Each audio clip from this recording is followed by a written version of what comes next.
As we used to say back on the farm, let's free the chicken from the coop. Bow, bow, bow, wow. Bow, wow, da-do, ba-do, ba-do. Anyway, that's my little intro here. Star Trek Prodigy Season 2. It's over.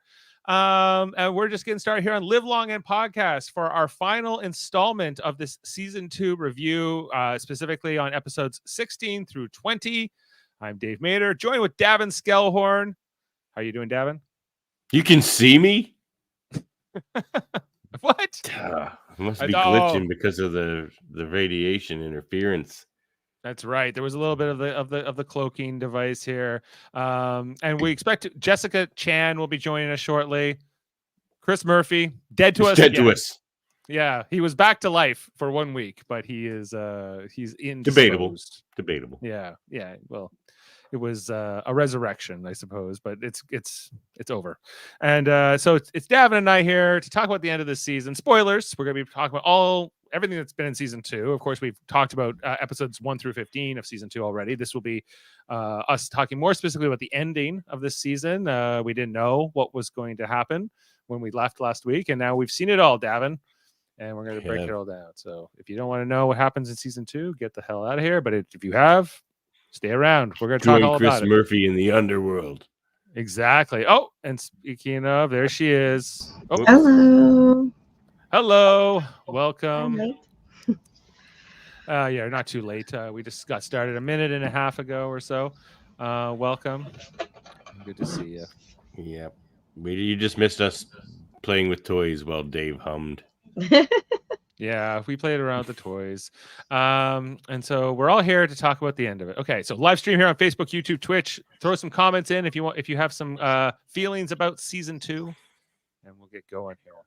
Jessica, season 2, it's over. I know, I'm so sad. I'm really sad now. I didn't want to watch the ending. I didn't want it to be over. It kind of felt like a finale, like a series finale. But I guess yet a new beginning. And yet a new beginning. There could be a season 3. We don't like. They left the door open there, or maybe a nice door, a real pretty door.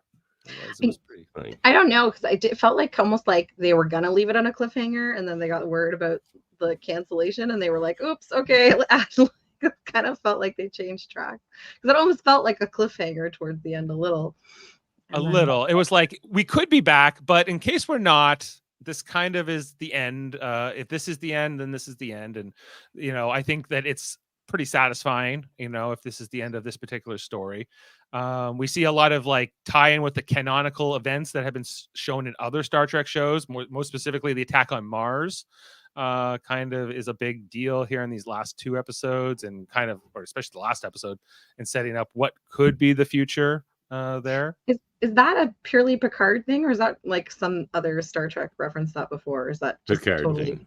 It's only Picard. Okay. It's Picard. Yeah, well, they're tying it in with the whole, like the evacuation of Romulus. And the only reason Romulus has to be evacuated is because in the 2009 Star Trek, Leonard Nimoy comes as Spock, goes into that other Chris Pine universe, having left the Prime universe as it's known.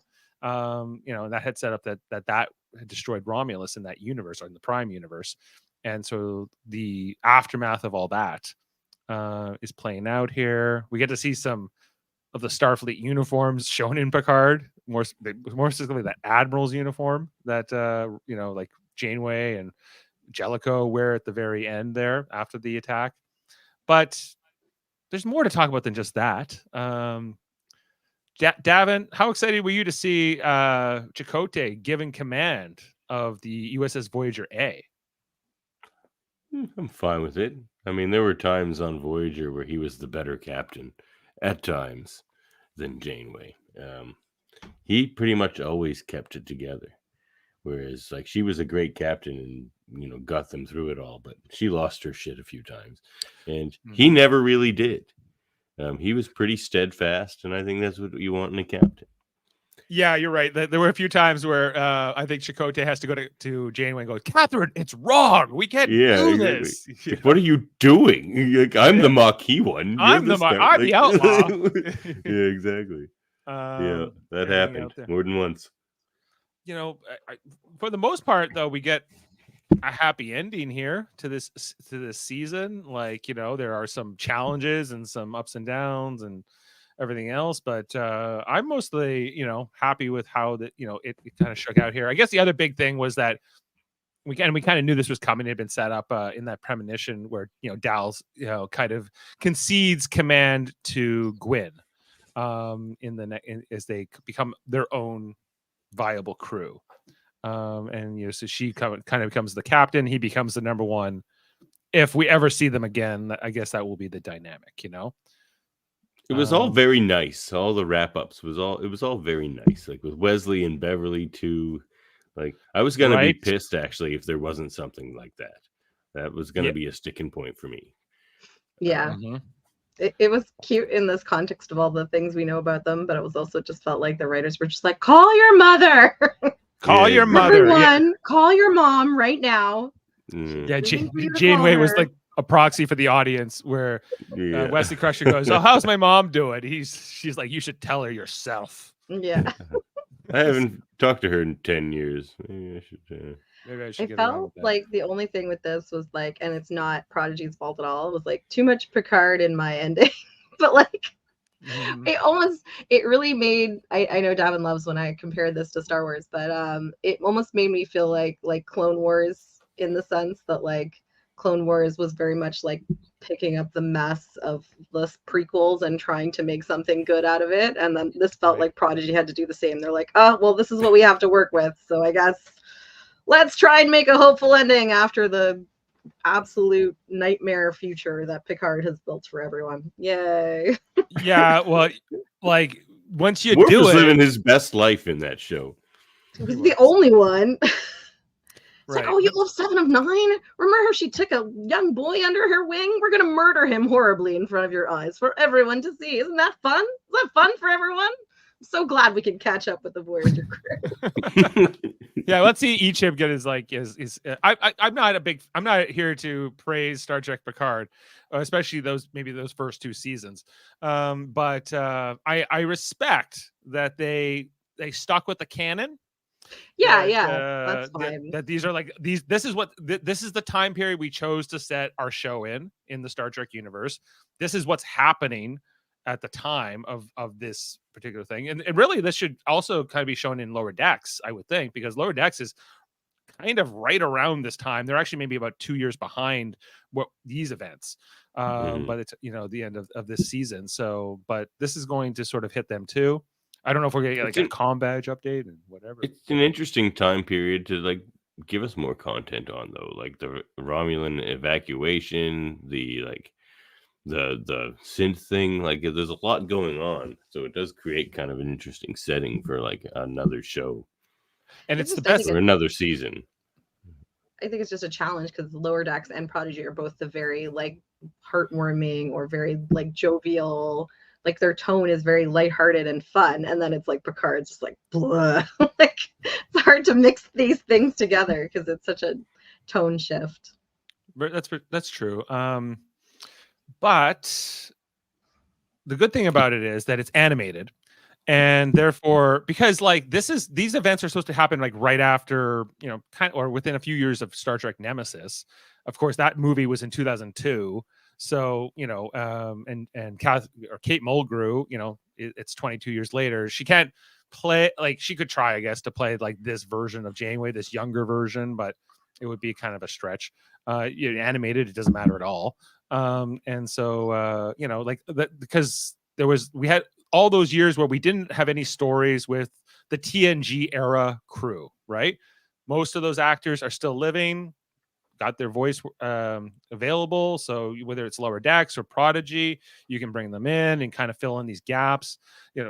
Show Beverly Crusher when she had Jack as a young child, which would be probably harder to do if you were trying to do a live action version of that, but not impossible. Not with this de-aging technology we have and everything else. But that's anyway. That's a good idea, like what you're hitting on there, though. Like they could keep doing these animated shows. Like you can do your or like your computer generated style ones like Prodigy, or your typical animation like Lower Decks. Keep one going in each style, you know what I mean, to fill in that gap where the actors are too old, and then have the actors come back and continue the timeline around the Picard series. Like give Janeway a series in the Picard like kind of time. Yeah, That like would show be me awesome. show me the we saw a bit of it in Lower Decks already, but you know, Riker on the Titan with Troy, we know that they're going to Yeah. have those kids, and you know, Thaddeus is, you know, to Jessica's point, you know, the die. future of Yay. sadness, but there was apparently an era of happiness with the Riker family before he dies. You know, and show us maybe some of those adventures. You know, And they only had to almost- worry about Kazinti. right. You know, I guess it kind of goes back to the spirit of like even the animated series, which was a continuation of the original series after it was canceled, and they were able to keep, you know, tell more stories in universe stories with, you know, the voice of Shatner, Nimoy, and DeForest Kelley and others continuing their characters. So even though the 5-year mission of the original series got cut short when they canceled the show, really we kind of do have 5 years of stories from that when you combine original series and animated series to kind of fill it all in. So I'm all for that. Like we could get a DS9 animated series where it's like it all takes place on the station. You know what I mean? Like it's just picks it right up on the station, animated style. Bring the actors back. You know, you could probably convince Avery Brooks to do that more than like being a live action show. I would think you might be able to listen to voice something. I would love to have another Cisco story. Like I feel like DS9 so desperately needs a follow up. What happened with those people after that show ends? The perfect follow-up is the book by a friend of the show, Derek Tyler Attico, The Autobiography of Benjamin Sisko. So check that out.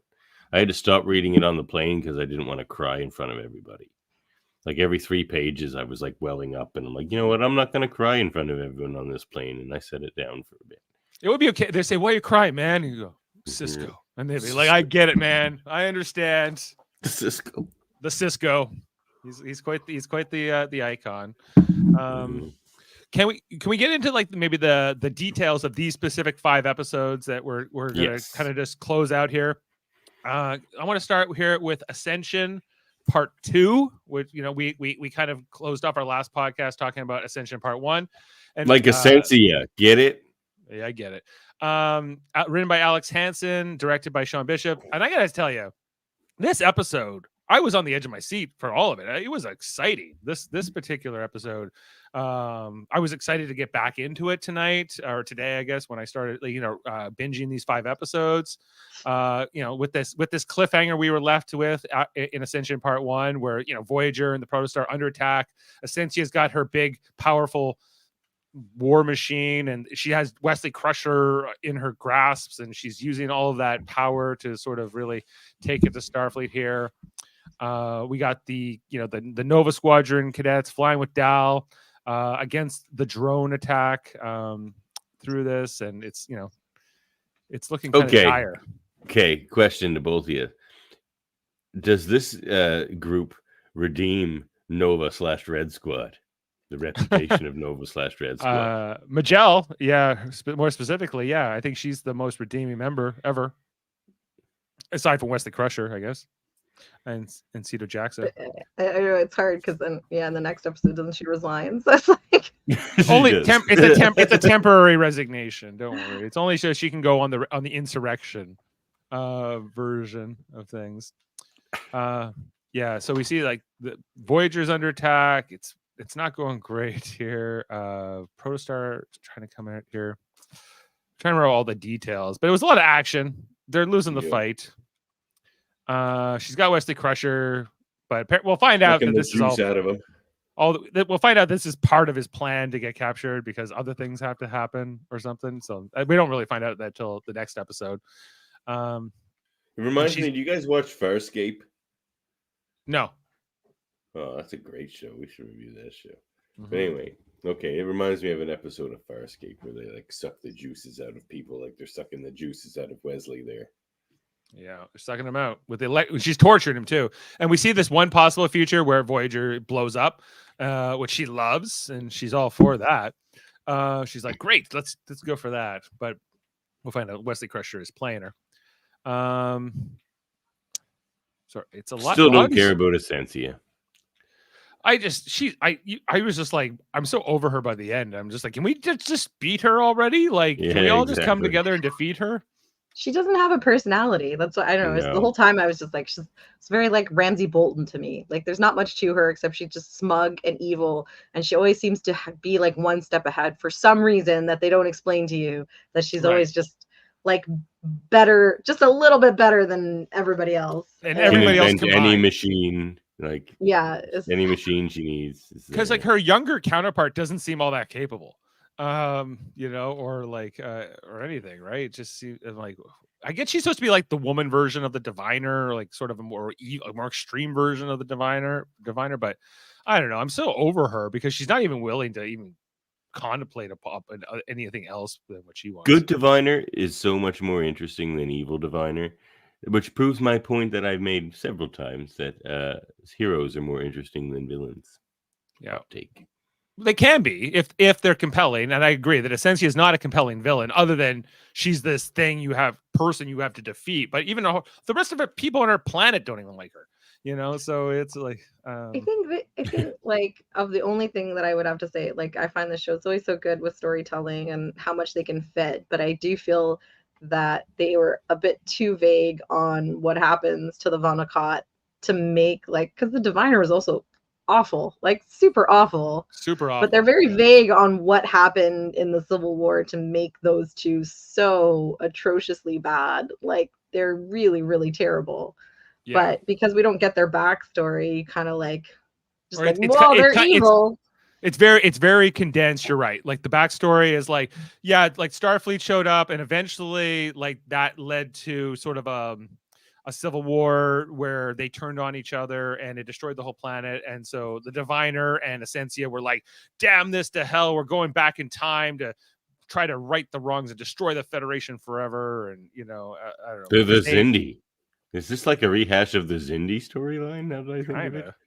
Yeah. I think the point with them was supposed to be kind of like they're xenophobic, but like they didn't really, when you got on the planet, although we didn't interact with anybody outside those two, they didn't seem to be that concerned about other people or anything. So it just it was kind of weird. They're that broken from the war, like, because a lot of villains don't see themselves as a villain, but if you're acting just overtly villainous, like the diviner definitely was, enslaving people. Come on now. Like, Ascension is like a mustache twirling villain.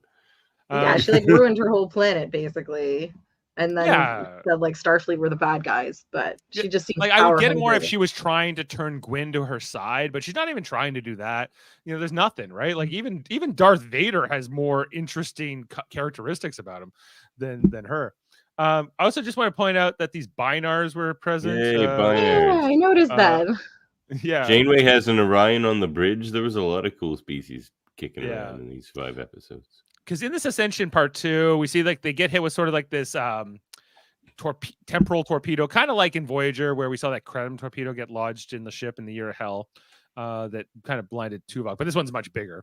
And it hasn't detonated yet, but it's kind of emitting this temporal radiation. We see it hits Commander Tysus as he's saving this ensign from, you know, being underneath a crate, and he gets her out, but then he gets hit with the temporal radiation, which kind of I don't have a great shot of it there, but he gets like aged up a lot, but apparently that can be undone with gene therapy. We'll find out later.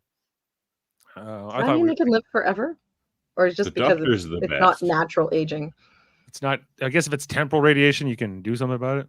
Okay. So I was like, you could just de-age everyone if that's the case. Just gene therapy. Right. Yeah, you kind of see that. But Tyson's got messed up in this, and they have to erect this force field to contain it. I'm really bad at this particular synopsis of this episode, just because it's mostly action, and I'm trying to remember what the hell they were all like. It's a lot of them talking. Okay, here's the plan. We're gonna do this and we're gonna go that. But I do like the episode. I think it was exciting to watch. I think the Protostar is stuck. The Protostar can't help them because it's getting sucked of energy, just like Voyager did. And like all those drones they know all Starfleet maneuvers. So Nova Squadron can't do anything because they know the whole Starfleet manual. I think that's what's going on. Right. That you're right. Absolutely. We see here that Jellicoe continues to be useless. Jellicoe's the worst. He's like he's the worst admiral I've ever seen. Like, he's way better captain than admiral. Yeah, he because he was Janeway tries to call in the cavalry, like call in the fleet to support. He goes, "Yeah, sorry, we're not going to come." Stretched a little far these days. A little far. You can't send one ship. You can't even send one ship.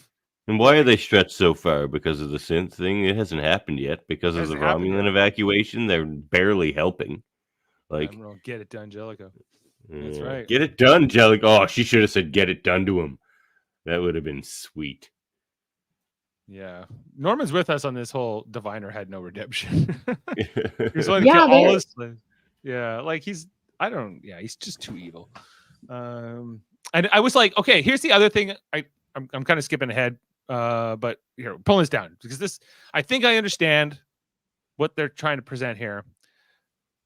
The whole thing was that the Protostar the USS Protostar had to go back in time to go to Tars Lamora so they can find it, right? Yes. But if they've changed the timeline now that Solum doesn't get destroyed, then the Diviner or the younger version of him won't grow to become this other person that will go back in time and clone himself. And so shouldn't Gwyn not exist because of that? I think it's like okay, this is like the Back to the Future time travel scenario, whereas like they're sending, so the future they're on is like a future B, but they need to send it back to like past A. Do you know what I mean? So like they have to send it back to their past, but their future can be different. Just kind of like Marty sees himself go back in time, but when he goes back to his house, his parents live in a nicer house and everything's much better. But that Marty he sees going back in time is still going back to the same time loop thing. Do you know what I mean? Well, yes. Do I want to go watch Primer? Well, in Primer, yeah, because like I guess a lot of this season was about temporal paradoxes, and I'm like, isn't this still a paradox? You know, the way they often explain it in Star Trek, I think, is with time travel, you can't alter your own past because if you wouldn't be you then to go do whatever you're doing. Like and like they even say in this one, little changes don't matter. But the big ones do when it comes to all these time paradoxes and stuff. The big things do, but wasn't the Diviner going back in time a big thing? Like, like maybe he's just a single individual, and that's like a small thing. Yeah, like that. But also, like you can't erase Gwyn because her past already exists, and you can't change that. Right. So is the version, because it's kind of like you saw the younger Ascensia and the older Ascensia, and it seemed like even if you killed the younger Ascensia, maybe the older Ascensia would still be there because they're different timelines or they're kind of from different realities almost. Because it's kind of like how in the Avengers and Endgame they kind of presented that you can have different every time you go back in time you're kind of in another timeline sort of or creating a new timeline. Well, it's like if they say would you go back in time and kill baby Hitler, would that get rid of Hitler? It's like no, because if it did you wouldn't go back in time and kill baby Hitler. Right. Yeah, if that's the reason you built your time machine, then if that reason ceases to exist you would never build a time machine to begin with.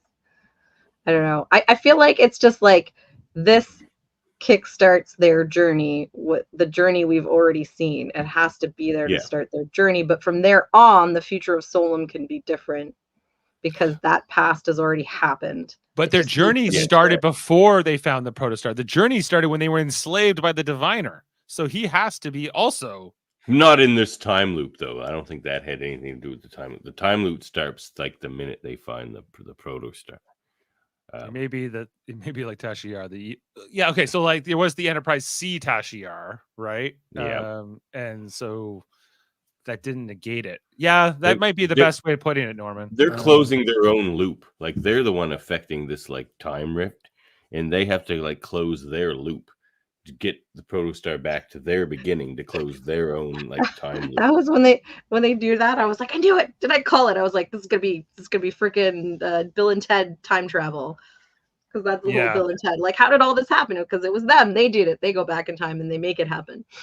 Is it Right. It really So, was me so, who so told they're her like, that well, she- like some of this is predestination and other things, not so much, So it's It's really neat Well, though. we- They closed it all pretty well at the end. I was pretty satisfied with all the timey-wimey stuff. I thought, like, with the even him putting the communicator back and everything from like the first episode of the whole yeah. series. When Rock Talk, I had forgotten about that. When Rock Talk That's- finds the communicator on Yeah. the floor. and- I guessed that this was going to be the result in some way, only because the one thing in season 1 that they never explained is who erased Janeway's memories. I don't think they Right. never really You just explained assume it's Chakotay or whatever. You just, like, why assume. she's like, I don't remember this. Why don't I remember this? What happened to my crew? And they don't really explain why she would have a faulty memory. So I was like, well, someone had to erase it, and so it must be them, right? But she also had like the It's neat. virus programmed into her. Kind of. Remember? Yeah. That she That doesn't came know later. about it. Although, But it didn't they was- fix the virus on the Protostar so it doesn't work? Or it's just not working at that They put it point? back. They put it back. Yeah, I don't know. Yeah, It's there's kinda- a lot. There's a lot that if you really think about it, like it may not make as much sense. But That's why we we're not- need Temporal Mechanics 201 at the end of the we season. need the That's- 201. We need the 201 here. Speaking of this image, though, shout out to Zero for being like an all-time great Star Trek character. Zero is yeah. pretty great. Right, because they have to get that whole like temporal torpedo out, and nobody can get near it because it's going to age them up, like what we saw here with Tysus. And so Zero's like, I'll do it. My body's about to go away anyway. Like I'm going to lose this, so I ought as well go for it. Medusans don't age like organics do. We're told. I still think this show failed because they paid Seinfeld prices for no reason. For Jason Alexander. Yeah, I like forget in that so it's many him other every examples. time. I think he would have done this for free in his case, but yeah, Yeah, like, maybe. But Yeah, that might be. but it's an expensive voice cast for sure. Zero's body lasted a long time, considering It did. Tysus was like old with like one touch, and he was in there for, or they were Yeah. in there for like a good 5 minutes. Like that body, for what they said, degrading. What might have taken of like if he wasn't injured, they weren't injured, would have been like probably 100 years or so to get old. Right. Medusa powers. Yeah. The other shots we're looking at right now are about like when the Nova Squadron and Dal are going against the against Sensia's ship. I think like they have a very low shot of making this work. And my favorite line from Majel was like, the odds of us succeeding, I won't tell you the odds because to not affect morale is sort of is what we're told here. She's a very self-aware Vulcan, I feel. Yeah, I'm not going to tell you because it'd probably be too much of a downer. So anyway, but back to Zero here as we see Zero does the medical override to go through the force field and into this this furnace of temporal radiation. Zero sees their body kind of withering away so quickly. And yeah, this is like a true act of bravery, like going into into it there as can't even walk. That's truly kind of horrific, actually, to watch. It was kind of disturbing. There was a call here we saw where Zero calls Jankum on the Protostar and says, "Hey, can you make me a new body right now?" So Mr. Jankum, Pog. Mr. Pog, please. Oh yeah, sure. And so Jankum's working on that down in the fabrication facilities. Jankum even left his post on the bridge and was like, you guys can figure this out. He's like, what are you doing? He's like, I will explain later. Yeah. Yeah, I'll explain later. Zero, tries to get closer and closer, but it's not great. Even Rock Talk gets involved. Tell me what you're seeing, Z, etc. Kind of interleaving here with the fight out in space, which was fun to watch. It was pretty cool, exciting. And I did like this idea that we're gonna do something that's never been done before, some kind of maneuver, which the Boothby drones, Starburst or a whatever. Boothby Starburst. That's what it was. Yeah. They had to get through all of that. No, it was the Boothby Supernova. Yeah, that that's what what it was. Yeah. Yeah. Which I have some issues with, actually. Are we going to talk name about of the it? Boothby Super? No, the whole thing. I like Okay. the name.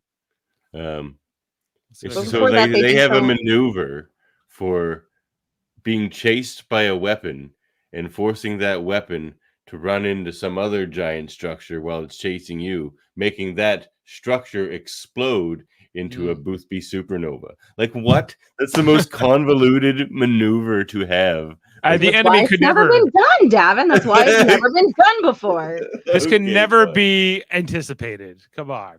No, it's insane. But 'Cause, yeah, whatever. their goal is to, because it's lodged in like the shuttle bay or the cargo bay of Voyager, and so they're going to try to pull that out and get it to target the Nova Squadron ships. But first, Z has to get there and kind of hit the panel as they're withering away, to nothingness there in the bay, and it's quite the torturous process here for Zero. Horrific. It was, There's a part though where. oh, sorry. Go ahead. Well, just There's this is the part. scary stuff for kids in here. Like, Yeah, it's Yeah. not like they kind of like they go back and forth. They're like sometimes it's really like brutal and like sort of really like feels really like you feel the weight of the circumstances, and then at times it feels like nothing matters and everyone's super safe and it's gonna be fine. I guess that's all TV, but that's the kind of thing. So they draw that thing out of the Voyager's hull. It starts following Magellan and the Nova Squadron, and then they do their convoluted maneuver, as Davan would say. They open their Didn't he plasma. also say that to do something with razzmatazz or something, or razzle dazzle? Razzle dazzle. Give Yeah. them razzle dazzle. Yeah, that's what. so she saw that weapon. She was like, Boothby Supernova. Boothby. This is my chance. This chance is never going to come again. That's why it's never been done. Yeah, they just kind of fly. Yeah, they fly at the big structure, and then it blows up, and they kind of fly away. And it's been saved. Dal and the crew are. And why is that named after Boothby? I love me some Boothby, but Yeah, I don't what? understand why it's named after Boothby either. well. But they're Because all he would hate happy. that. He would find that reckless and stupid. Like, yeah. But it's a nice celebration here back on Voyager as they're all brought together. We see Zero's new body that Jankum built that has it's kind of like the old body Zero had, but it's got more sensory inputs and can sort of feel things and touch things tactilely. Touch Vulcans, perhaps even Vulcan. Yeah. We know that they're kind of like a thing. They're like a couple. I think they're a thing. Yep. Yeah. I guess we were right when we talked about not having a brand new, completely new design, but just wrong about which design they were going to go with. I thought it was going to look more like the organic body, but it ended up being more back like to the original. the original. Yeah. I like it. At least, yeah, Me it's too. good. Zero is very different, kind of a character, and I like that. They look different. So, yeah, so they're all here. We're going now. There's kind of a nice moment here with Chakotay and Janeway at the end of the episode, looking out. Yeah, nothing stays the same forever, I think is the line they say to each other here at the end. Yeah. It's just like the initial slash thing, how people ship in the Star Trek universe. Because I tried to look up if there was a Chakotay Janeway like couple's name, and it was just like J/C. I was like, really? It would be Chakotay.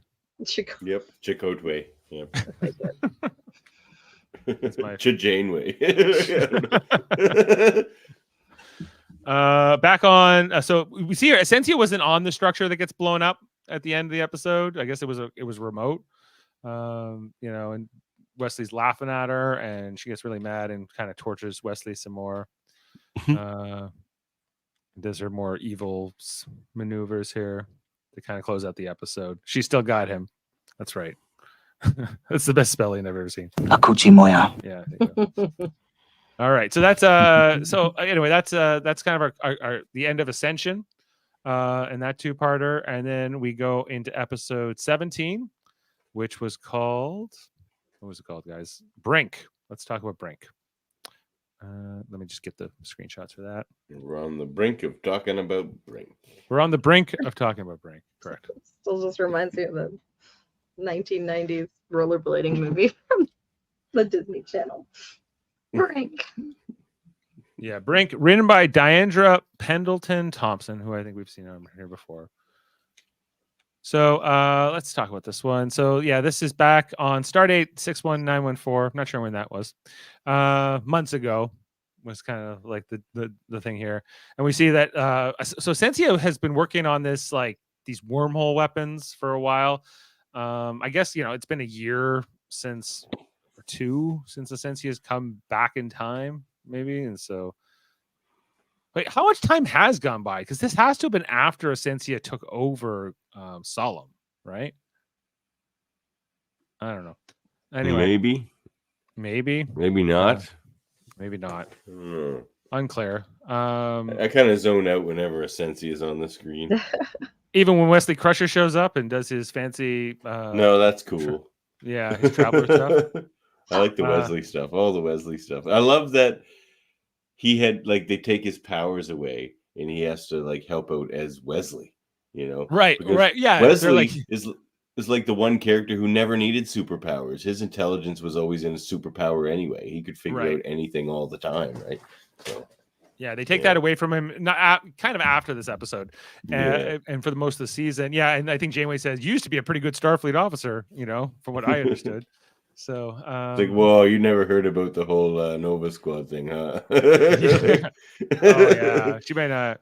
But yeah, well, I mean, she works with Tom Paris. Of course, she knows about it. Oh, right? True.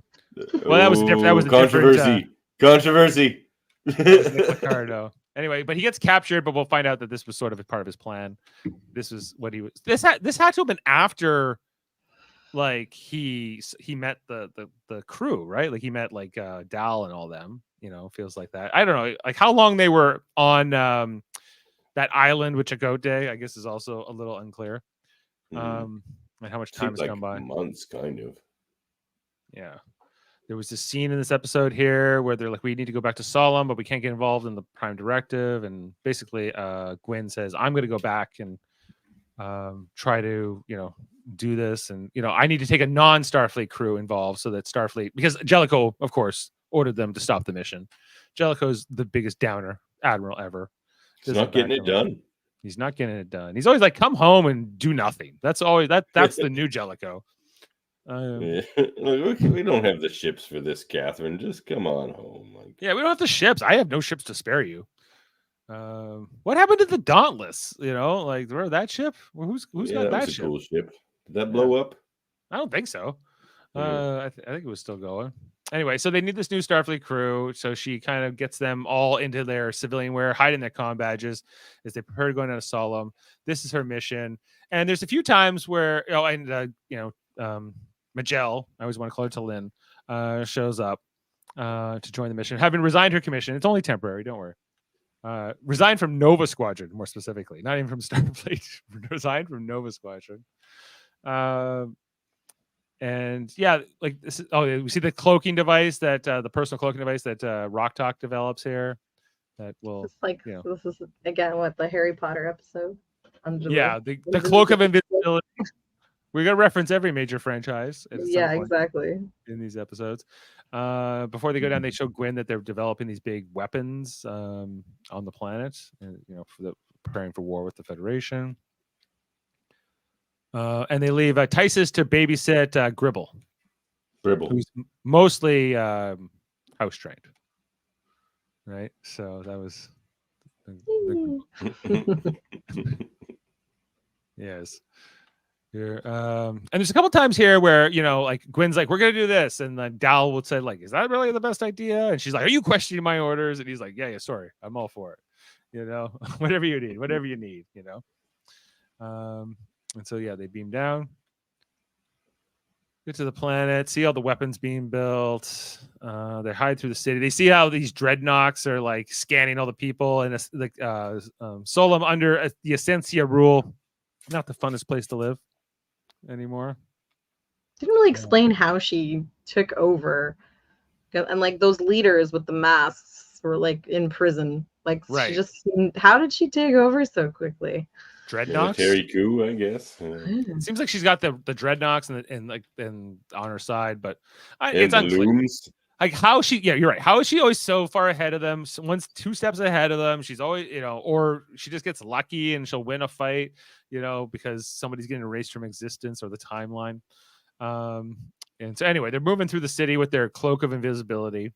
We see a few times here where Jacob trips on a rock, and they're trying to get through this like undercover mission without getting seen. But it's mostly successful. Rock Talk's like, I didn't know that Magell was coming. I only thought that 6 people would have to hide inside of this little bubble thing. As if she's so tiny, as if that would make a difference. I don't think Magell's adding that much to it. Yeah. They go over to the diviner's lab. I still call him the diviner. I know he's got some other name, but I keep forgetting what the hell it is. Isn't it like Ilthurian or something? Something, yeah. Iltheron. Like, Iltheron. Yeah. Iltherin, yeah, Iltherin, yeah. I'm like, okay, he's diviner. Let's get real. Young diviner. Pre-evil. Anyway, so he's not there. The Dreadnought machine here doesn't know what the hell's going on. It doesn't have any answers. But then who is it who pulls a gun on them and gets their hands up in the air? It's young Ascension, not nearly as formidable, and way less evil. Way less evil, yeah. Way less. Anyway, so they kind of talk about what's been going on and what they need to do now and how they're going to stop, because young Ascension is not down with old Ascension's stuff. But can you imagine what it would be like to be the young Ascension then? Like, wow, my knowing you turn into a shitbag. Yeah. Like a real one too, and like bad person, right? But the young Ascension is their ally. I'm like, but if they killed young Ascension, would old Ascension go away? Maybe not. No, it wouldn't be Starfleet anyway. But no, just wondering.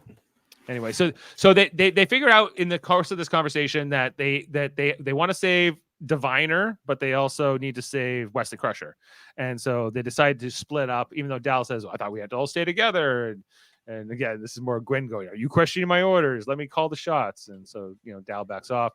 So Dal and a few others they're going to go save Wesley Crusher. No, Diviner. I thought it was weird that she didn't want to go save her father directly. That she decides to assign herself the Wesley Crusher rescue. She's too close to it. Too close to it. But anyway. That's kind of what happens. Leadership. Yeah. So it's like Gwen and Rock Talk and Zero. They're the ones going to try to save Wesley Crusher.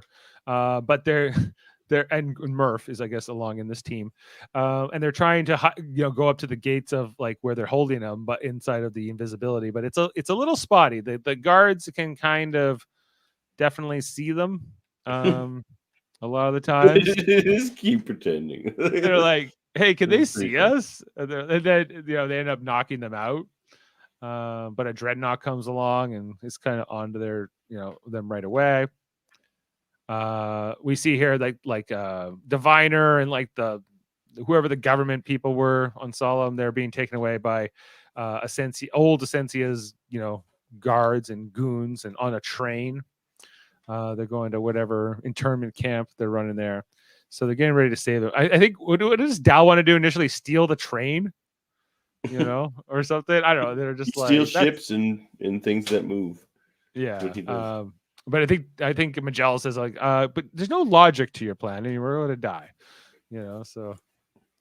But they get in. Dal sneaks in through the floor, and Diviner's like, I know you. I remember you. You're like my daughter's boyfriend or whatever. So they save him. And yeah, so Diviner, young Ascension, and those two government people with the masks or their eyes covered, they kind of all get away. Oh no, Diviner doesn't go with them. That's right, because he has to be recaptured. I forgot. Anyway, so they head towards that. Here we got Gwen and her team trying to save Wesley. They end up taking out this guard, knocking him out. And then they're trying to get through this hole where they have to open a door. Murph's trying to like get through like the window and get the switch going here.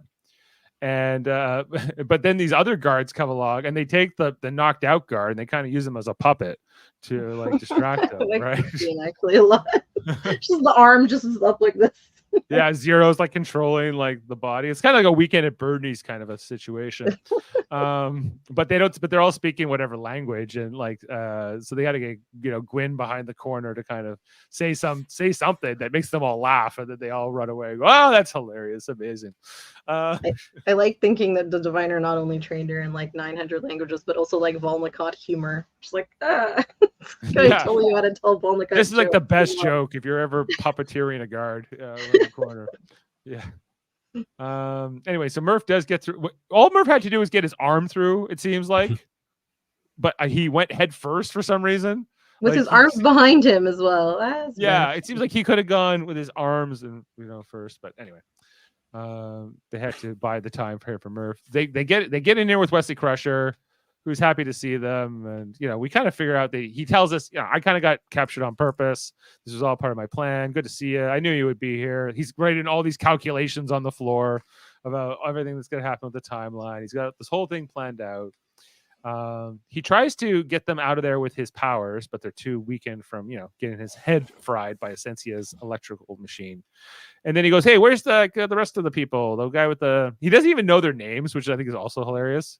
He's like, he doesn't know Dal's name. He's like the guy with like the weird dangly thing and the and the anger, the one who argues all the time. Kind of showing that, Wesley's out of it here because they get Rock Talk to open the door here. But he's like, no, you have to all stay together. That I told you to stay together. And Zero's like, we thought you meant like team spirit. We thought you were speaking more metaphorically.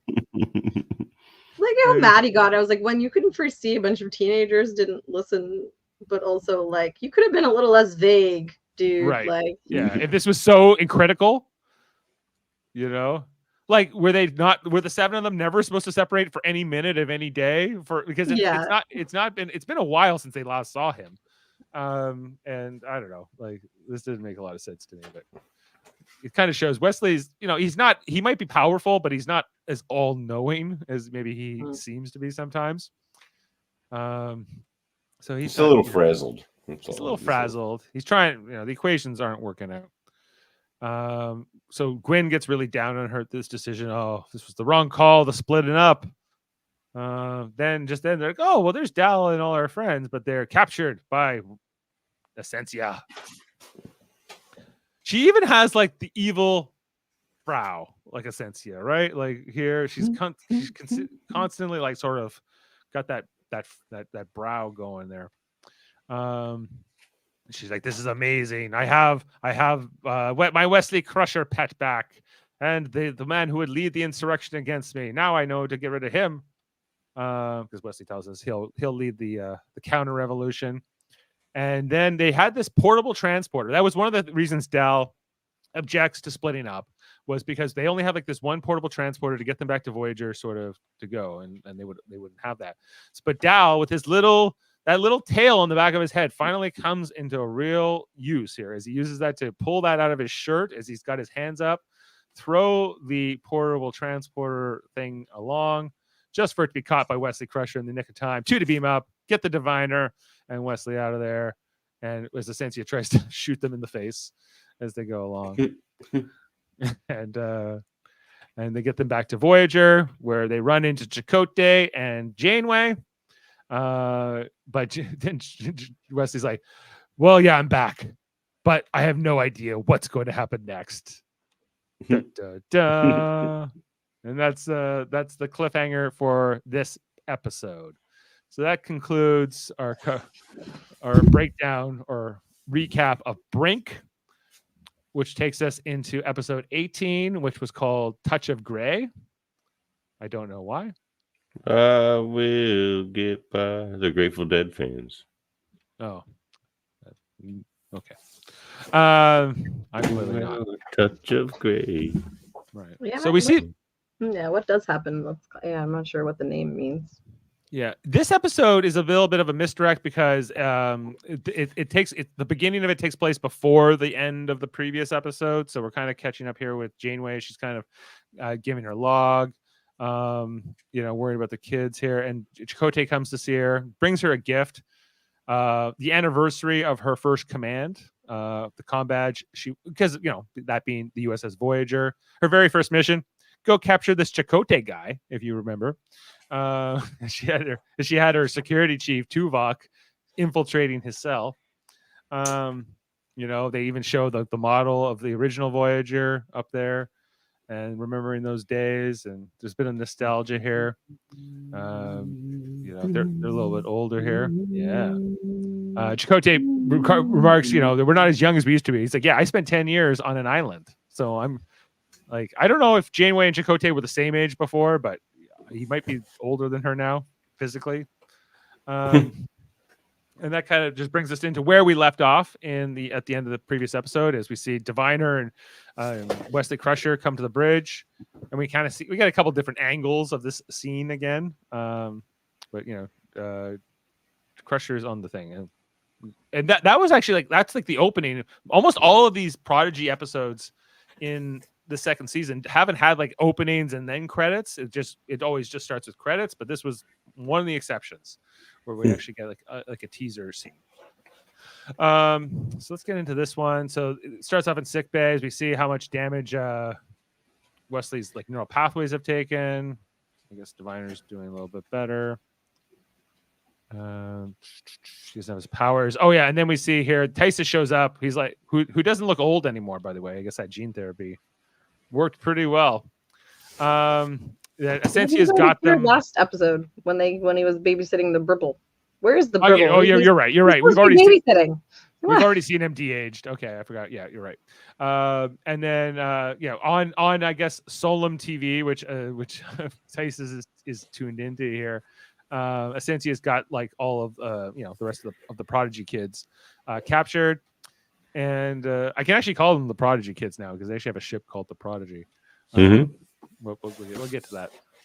I'm just looking at her scar now. I'm thinking like maybe they when they went through the wormhole, was it an alternate universe? Maybe they were in the mirror universe, but on theirs. Maybe she's a mirror Ascensia. That's why she got that evil scar. She belongs in the mirror universe. She's so evil, she belongs in the mirror universe. That's what I'm saying. I was like, yeah, she looks so like a mirror universe over the top villain. That's what it is. Ascensia is Seska on steroids. Okay. Nah, Seska was an interesting character. More so, yeah, I agree. Anyways, but this whole thing was basically Ascensia is saying, Janeway, why don't you come and get these if you want them so bad, come and get them yourself. And Tyson says, listen, you're way more valuable than that, but like you can't be going. She's like, well, we have to.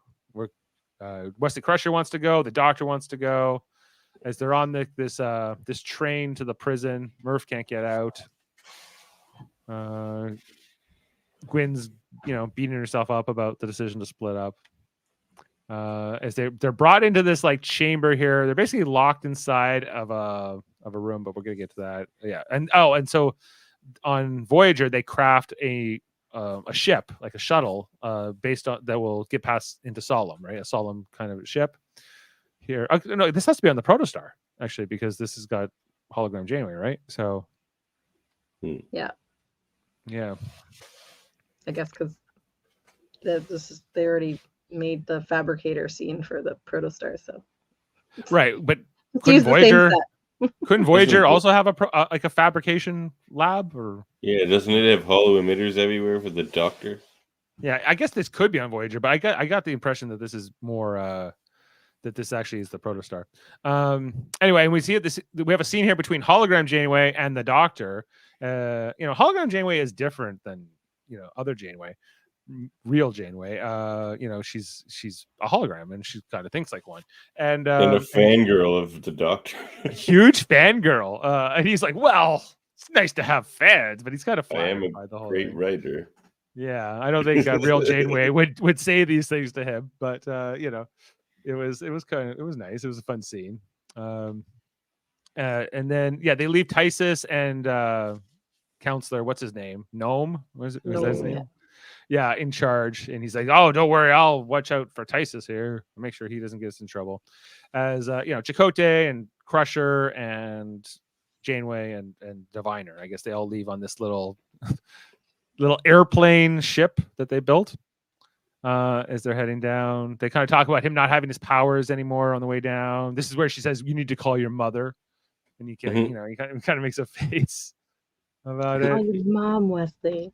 And then they need to get past like the security, and so they get the Doctor to pretend to be a dreadnought, basically.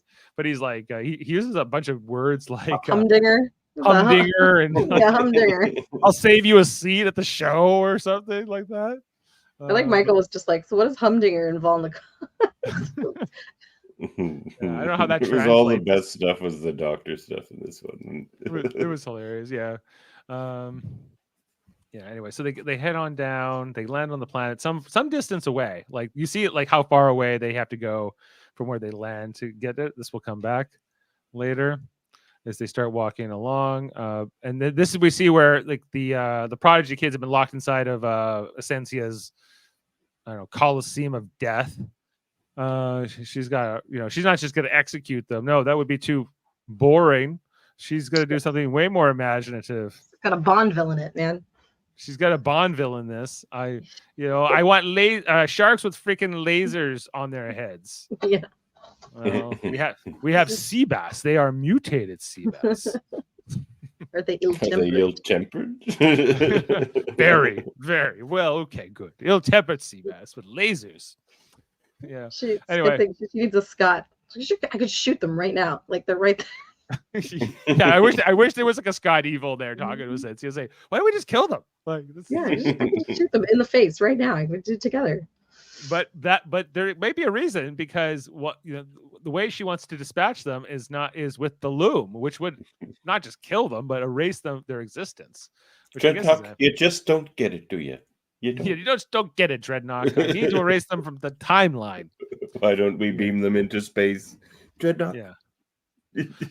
Okay, so here's the question: like, if the loom ate future Ascensia, right? Would young Ascensia cease to exist? Yes. Yes. They erase everything from the timeline.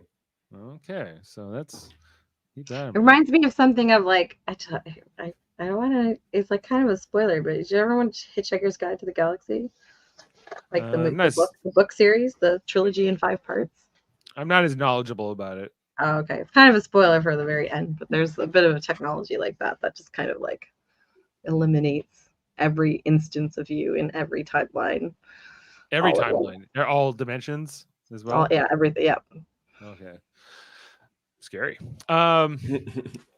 Anyway, so then we go back to Janeway and the crew here as they're walking from the shuttle to this place. Obviously, the Doctor being a hologram doesn't really have an issue, but we see here that Janeway and Chakotay and Wesley not so good. Like Wesley's like, I haven't had to use my quads in so long. I have so many temporal powers. I've never had to worry about these kinds of things.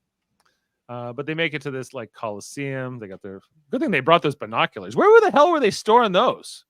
Like in RPG version of carrying things. They just appear. Yeah, you can just pull it out of your personal transporter buffer. Yeah. Like they do in the video games. So they're gone again too now. They split up here. No one's carrying those binoculars. Yeah, I'm like, or maybe they're holographic. Like that would be the only plausible thing. Anyway, so they split up here. Chakotay and Wesley are going one way, and we got the Doctor and Janeway going another way. While the Prodigy kids are trying not to be eaten by this loom monster inside of it, we see that Janeway confronts Ascensia, says, "Well, you need me much more than this." Then we go back to Wesley and Chakotay. I'm trying to remember what this conversation was because I did enjoy it, but I can't remember all the context of it. Where they're anyone remember? Okay, it doesn't matter. But not really. How they're gonna beat the Dreadnought? I think it was a conversation about how they're gonna get through there because he doesn't have his powers. They have to get through the door somehow. I can't remember.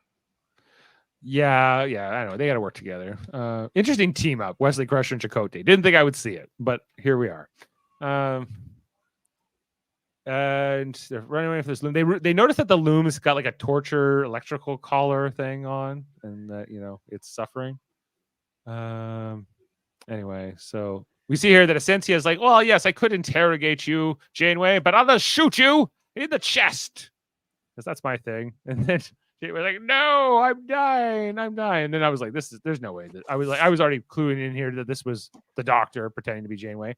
But as we see here, the real Janeway shows up here with Chakotay and Wesley, and the Doctor's trying to buy them time. It's just great. He's like, oh no, I've been shot. My heart's slowly beating. He's like describing the medical symptoms. Yeah, this is my favorite scene in the whole thing. Yeah. Always fun for Kate Mulgrew to play Robert Picardo playing her, basically is what he's doing. And then darkness. And then pulls out and the rest. And darkness. And the rest. It was He's here. amazing. They're trying to get in. Okay, what was the? And then there was one part here where like Janeway and Chakotay, they blow their way into the arena by putting the comm badge on this I didn't door. quite get this part. I was like, are comm badges explosive now? Like, I didn't realize if that's the case, but that they shoot it and it blows up, and they kind of blow a hole into the arena right before Gwyn's about to be consumed by the loom thing. And then the loom thing's collar gets knocked off. It goes from colorful to white flares here, and it kind of flies away. Then this is where Ascension finally clues into the fact that this isn't the real Janeway and it's the Doctor. And he's like, "Oh, toodaloo!" And he kind of like, I don't know, he disappears somehow, along with the mobile emitter. Be right. Okay. And then eventually this loom monster comes in and attacks Ascension, but it only eats her guards and not her. Whereas Yeah, I didn't get that. That was again like this like annoying Ori's things work out for her magically. Like it got eaten, but she didn't. It just turns around and leaves. Yeah, it just kind of leaves her alone, and I'm like, why? And like, is it like, shouldn't it want her because she's from a broken timeline now? Like, isn't that what these monsters do? Like, if it wants Gwyn, it should definitely want her. Yeah, I didn't really understand. I was like, come on, like she's right there. Just eat her already. Plot armor for the villain. Yeah, that's what it definitely was. That's definitely what it is. Do you know what was the deal with cowboy hat Chakotay was wearing in the earlier episode? It seemed like a deep cut. I remember. I don't know if it was like I'd never seen Chakotay wear a hat like that before, Joggith. But no, it was. I don't hate it. I don't hate the idea of Chakotay wearing a cowboy hat. But yeah, it definitely came out of nowhere. I think it was just to help him not look at the electrical storms on that island thing, or the ion storms. Anyway, then Wesley Crusher is able to remote control the shuttle and bring it to them closer. Right as they're being attacked by a bunch of Ascension's goons, they get in the shuttle. Right before she's about to be eaten by this loom thing. Like, how did she get away from that? I don't get it. And then, this is where her guards. Oh, and then we see that the diviner is now leading up the uprising back in the capital, which she does not like. She's not about that. And they fly home, and we get a great little, we got a Murph and Chakotay moment, which was cute. Yeah. As they're flying back here, I think this is where the Doctor says, "I am going to write my new novel, holo novel," and this was he had some ridiculous title. It was so long, and he kept adding to it at the end. And Majel was like, "That is a title." That's Wait, I did. This is the one I did pull. The Adventures of Dirk Danger and the Dome of Loom. And yeah, he's like the Adventures of Dirk Danger and the Dome of the Loom to Doom. Hey, Ursula. Was that a slight nod to not Hitchhiker's Guide, but the guy who wrote Hitchhiker's Guide? Douglas Adams wrote Dirk Gently. I'll take your word for it. Yes, I would go along with that premise. Great line here by Janeway at the end here. Well, she talks about freeing the chickens from the coop. Let's free the chicken from the coop. Right, but she said that this whole thing has reminded me. Because I've been reminded that boldness isn't only for the young. And when Starfleet is united, we can always overcome. Good little speech with Janeway there to end out the episode, and that takes us. Touch of Grey is we kind of covered that one now, and then we head into Ouroboros 1 and 2. Next, let's talk about those episodes. Someone on Reddit said something about Chakotay's dad wearing a cowboy hat in the Voyager episode called Tattoo, and that it looks kind of like the same one his dad was wearing. Good point. His dad did like. His dad was affectionate of cowboy hats. Thanks, so Reddit. We had somebody asking that here. Hello. All right, so let's get into the finale, Ouroboros part. I really these two episodes are very different, even though they're called Part 1 and Part 2. But we're gonna talk about part 1, written by Kevin and Dan Hageman and Aaron J. Waltke. names in there, right? Directed by Sean Bishop. So we have here Ascensia's got her big spiral of doom that shoots a big laser into the sky. You know, we've never seen this before. I see that the capital is having an uprising. The diviner is going, young diviner, of course, going here. As she's planning to set up all these wormholes. She's got this guy that works for her that says, like, we can't do that. And she tells him, shut up. We don't want to hear what you have to think. What do you think, Ursula? Did you like this episode, honey? No. No. This is the Marvel episode with the sky beam. Is that Skybeam. Skybeam Big- reference? Big sky beam, opening a bunch of wormholes. Because she can send her war machine through the wormholes and attack Yeah, this is the Avengers Federation. 1. Yeah, like Avengers 1. But don't worry, the Voyager and the Protostar are here. You know, and Wesley Crusher is got a plan with the wormholes. But they got to figure out the paradoxes. Combat. Yeah, I don't know. There's this whole thing where they're kind of like marching along here to like the big finale. Team comes over to the Protostar, and then Wesley starts working with like Rock Talk and a few and Zero and Magell on like the temporal mechanics of it all. That's a big part of this episode. Them like figuring out equations. I did enjoy the very like somewhat side step reference to kind of using someone's proper pronouns in a way, because Rock Talk was like, 4 heads are better than 1. He's like, scratch that. 3 heads and 1 0 is better than 1. Zero appreciates, yes. Yeah, I appreciate that. The distinction. We see here that Dal for this mission goes to his lockbox on the Protostar, I guess, and finds his old comm badge, which he puts on. And then I don't know. We got Voyager kind of and the Protostar engaging in the battle. Oh, yeah, and this is where hologram Janeway starts like throwing shade at Chakotay quite a bit, telling him all his moves suck. This scene definitely convinced me Michael was saying was true, that definitely those two were romantically involved at some point. There's a her couple and more hologram. scenes coming that like confirm that even more. Yeah, it What feels a about little our too time? familiar. What about our time together, Chakotay? Yeah, What it was about just him and her for a long time on that island. After Birdman went. So we had the Gwyn team that was down here. So it's like Gwyn and Dal and Jankum, I think, on Murph, I guess. But we see here that the temporal paradox is catching up here with Gwyn. She's starting to have a lot of that fading here. We kind of toggle back to the Wesley team back on the ship, and they're trying to figure out how to solve this paradox, but that takes a few rounds before we come around to that. More of Ascensia here, throwing up her evil death machine thing into the sky. We see that. I guess these are the wormholes that she's going to send her army through. Is that the idea? So we see one of these wormholes is in around Earth, and we can see it even from San Francisco and Starfleet Academy. The only city on Earth. They had to pair up the Holo Janeway with the Doctor to keep it from getting weird. Yeah, I got the kind of vibe that those two were vibing with the fangirling. Like, okay. Dav, what species is this person with like the cubes in their head? Ever seen that one before? That's a new one. That's a new one for me too. Also, this purple alien here is it feels new. And what is this Starfleet uniform being worn over here? This is new. I haven't seen that one before. Looks like a version of the one in. It looks the same, except the coloring's different. The coloring's different. It's like the shoulders are like this dark blue. Yeah. She's extra science division. Extra Super science science division. Sylvari from the Guild Wars. Guild Wars 2. Oh my god. Guild War 2.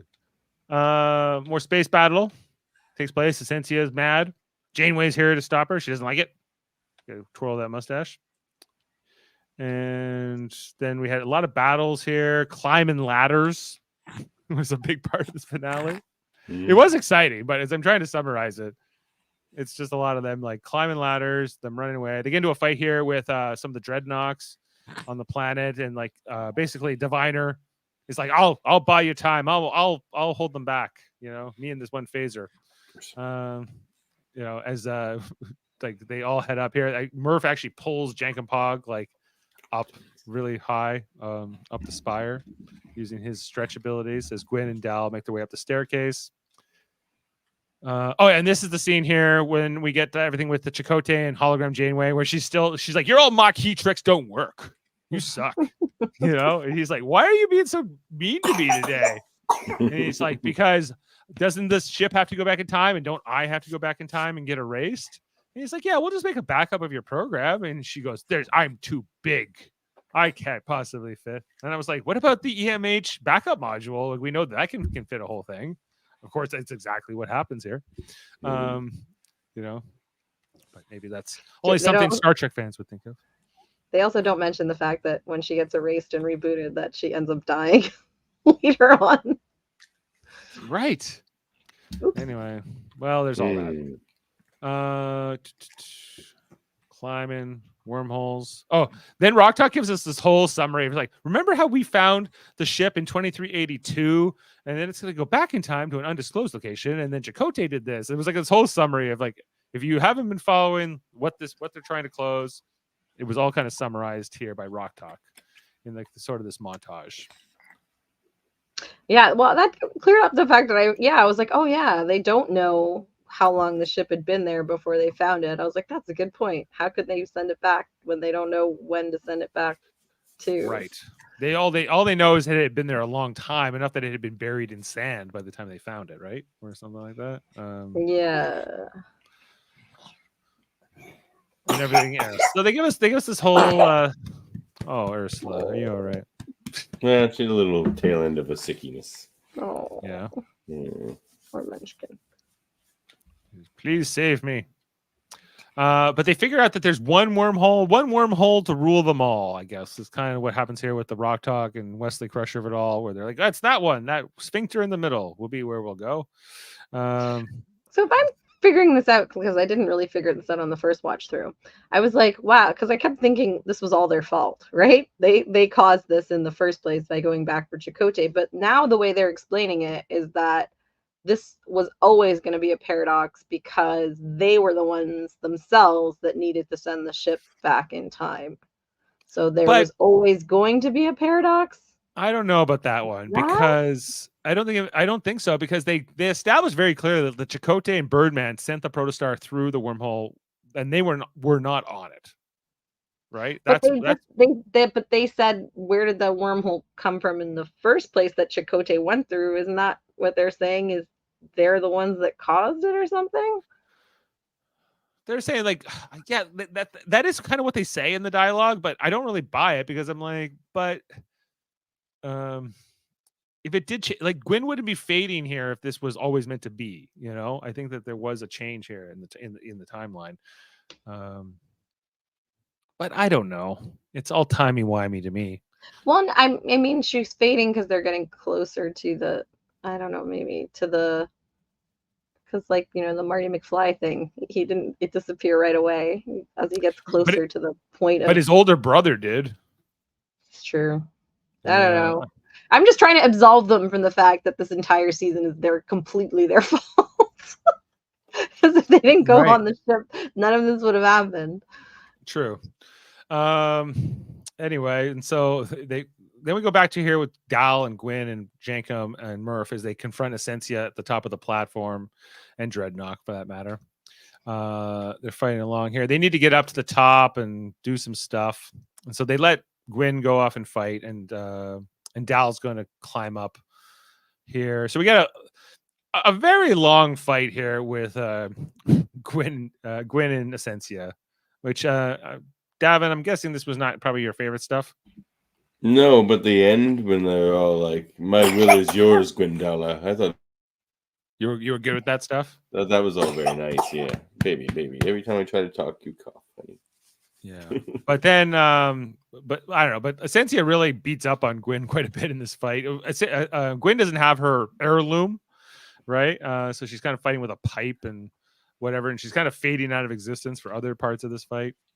This is all kind of happening at the same time while Dal's trying to do his thing with getting the wires put back in here. So I'm yada-yadaing some of this stuff. It was all very... Yeah, everything just kind of keeps going wrong. Like the console gets broken, so they're gonna climb the thing, and then they climb this thing, and then something else goes wrong, so they're gonna climb even further up the thing. Yeah, we gotta go up here, and then they get it, but then these wires. This was very Back to the Future. Yeah, where, oh no, it broke. I gotta climb the clock tower now. Yeah, I gotta climb the clock tower and connect this cable before that baby hits 88 miles per hour and whatever. Oh yeah, that does. Now I didn't even make that connection when I first watched it, but yeah. Yeah. Well, we have to get every science fiction franchise somehow referenced. Then we got a fight here between Dreadnought and Murph. Yeah. Anyone like this? I actually was, I know I shouldn't have been, but I was genuinely concerned. I was like, if they better not sacrifice Murph in this episode, I'm going to be real pissed off. Like, right. Come on. Yeah, but I was kind of thinking like Murph would easily defeat Dreadnought, but this is like Dreadnought is winning this fight for most of it. As it's going here. Because, we've seen Murph do some pretty fantastic things in these 2 seasons, but they hold back on his powers, in my opinion, a little bit in this fight. Dreadnought's got so many arms. Dreadnought's got a lot of arms. I get it. He's got a lot of arms, and he's formidable for sure. But if anyone can take him on, it's Murph. Anyway, but Murph is getting his licks, and so we see Dreadnought's about to take a shot at Dal as he's climbing this ladder. And then, but Murph saves him right before he's about to be shot, covering his eyes, pulling him out here. And then we see Murph takes him down into like this pit. And I thought, oh, are they gonna kill Murph? Yeah, that's what I was like. Oh my god, why? No. Luckily, there's only one Murph dead to us here tonight. Yeah, Murphy. Yeah, Murphy. He's got a date, Jessica. That's why he couldn't be here. So. Ooh. And we see that Dreadnought's head comes out, but it's actually just his skull, I guess, as Murphy's pulled off his head and walks out of this. Fine. Oh my! Oh, that might be is that an Ontario cold she got? I was gonna say. You betcha. Yeah. What is it? That's Upper Canada virus. Anyway, more here of Gwyn and Ascensia fighting. She kicks her off this thing, and I think somehow Gwyn's able to pull the air. I don't know. This is where Ascensia's coming to kill her, pulling it across the ground. I'm like, just die, Ascensia. Why are you so powerful? Why are you the most powerful being that ever lived? I don't even think a Q could take you on. You're so powerful. Oh, that's some snots. The boogs. Anyway, but then just before Ascensia's going to finish Gwyn off, she pulls it together. She stops the blade, and then I think, but then this is all happening at the same time that Dal is reconnecting the wires and doing the whole Doc Brown on the clock tower thing, which he does, of course. And then pulls it together. He falls, yeah, but he's saved by Murph. Murph's always in here for the saves. I feel like that was a double of oh no, I'm falling to my death. Oh no, we're fine. It's fine. Oh, we're fine. We have somebody who can save you. Don't worry. So when that happens, all the wormholes close. And I guess a lot of these these ships that Ascensia had built get either decapitated or destroyed or damaged and fall out here. So they kind of won the battle. Ascensia, goes no. And then, as Davan was alluding to, this was the part he liked, where all of the other, what do they call it? Votnikot? Am I saying that right? Votnikot. Votnikot, yeah. How do I say this? Votnikot. Votnikot. Okay. They can make their heads right. She's pointing at you. Yes. Yes. Yeah. They all give her the power of the Force here, and including young Ascensia. And it doesn't seem like there's any way old Ascensia should. It seems like she should be running at this point. It's it's one against many. But she's not.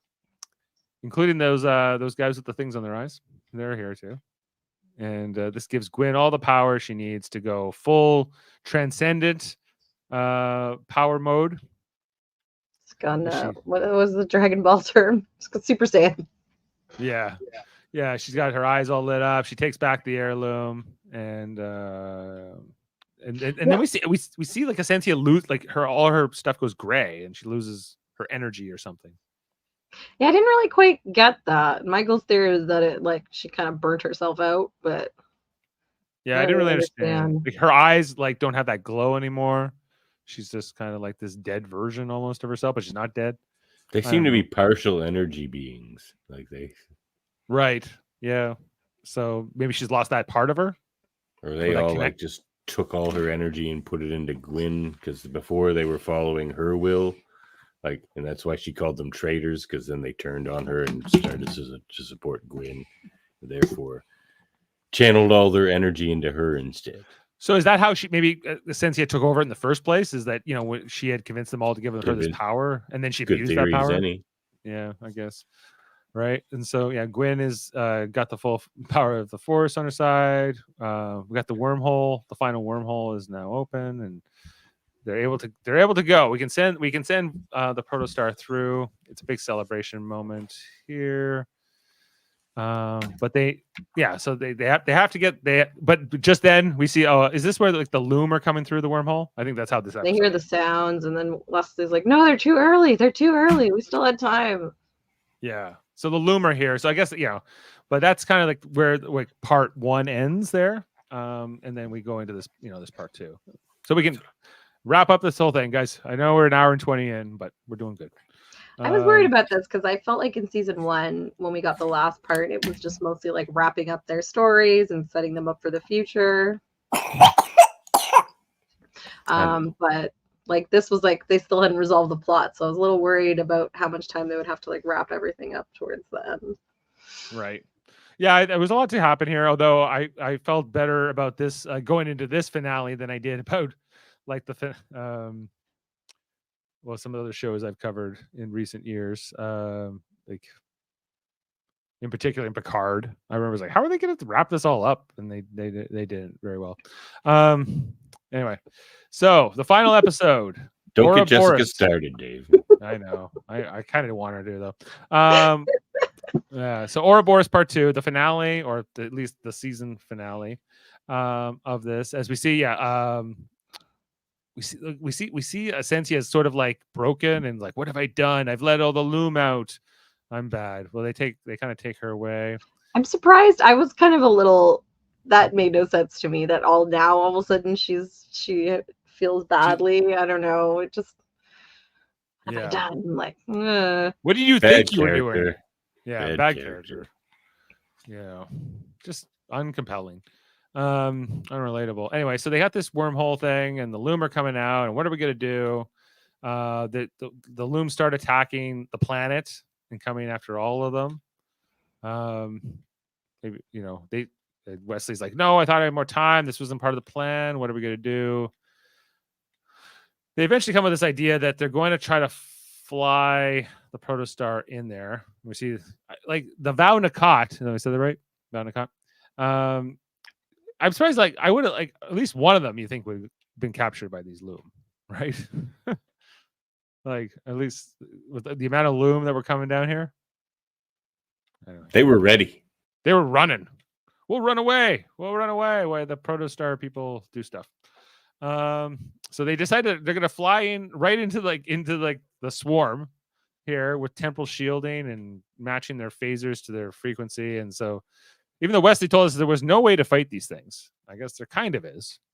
I didn't understand why is the temporal shielding, why they were ignoring their ships and going straight for the planet, because I didn't really get that part. Yeah, like I get going for Gwen because she's part of the paradox or whatever, but I don't know why they would come here. The timeline's not technically dying, right? Because they're about to restore it with the protostar anyway.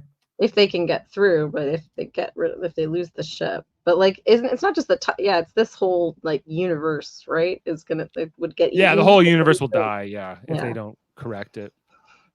So they're firing their weapons and they're kind of going through here, but there's a lot of also these conversations happening. Trying to remember this Wesley and Dal conversation. he was saying, oh, like you were right. We did the thing, like just like you said, we were important and we made this happen. And he's like, oh, this isn't what I was talking about. Oh yeah, you have more adventures to come. Yeah, right. Wondrous, He's like, terrible things. Wondrous and terrible. Terrifying things. You know, it's gonna be great. I'm like, Season 1 of Picard is coming. Wait till you meet my brother. That's coming. We'll get to that. Oh gosh. Anyway, so then they're fighting their way through. Cetacean ops. Yeah, they lose navigation. They're like, no, we have a whale. Yeah. I don't know. The whale is somehow charting their course while they're swimming through the It's like big tank. the way Jillian is controlling the ship, almost like she's swimming through everything somehow. Yeah, it was kind of neat. I was like, way to pull in the whale for like the MVP move here. Yeah. They're getting closer. The plan is get the protostar just close enough that you can put it on autopilot and then beam everybody out. We see the echoes of the protostar, like these temporal echoes, which indicate, Wesley says, that the timeline's about to be restored. They're about to kind of undo the damage here, that they're getting closer to a stable reality. And then hologram Janeway, we think she's like, well, I guess you have to delete my memories and send me back in time and etc. Don't worry. We've thought of this. The Doctor with his backup module. That doesn't seem like that complicated of a thing. Seems like a floppy disk. Just a big floppy disk, isn't it? Like, is there something more sophisticated about it? But yeah, they had already established in Voyager canon that this was something that could hold this program. So there it goes. And so they're gonna be able to make a copy of Janeway, but also send back the original default version, I guess, along with the protostar. But that Janeway would still have to have some memories of what happened when they were attacked, in that other future that they visited. Right. Anyway, we got to wrap up that. We see here that Dal and the rest of them, they kind of say goodbye to the ship, but more in particular Dal, who kind of look, they look at the bridge saying, this is the end of the ship. And then Dal chooses to leave the comm badge here on the floor, which Rock Talk will find later, the younger version of Rock Talk. And they beam out, leaving it there as they leave the wormhole, sending the protostar back in time. And then we get this like montage, kind of really just a whole thing about season 1, everything that happened in season 1, everything, all their experiences, how they came to know each other. And then, and this is where I was like, I guess this is like their little swan song where they're like, well, this could be the end of the show. So this is kind of our moments to remember everything, we've done with these characters, everything that we've been through in these 2 seasons. They had season 2 in here, which made me think that I feel like the original plan was to have like a mid-season break because they kind of recap stuff that like we literally just would have watched, like just happened. So I feel like it must have been like a mid-season break was planned. The Enterpriseians.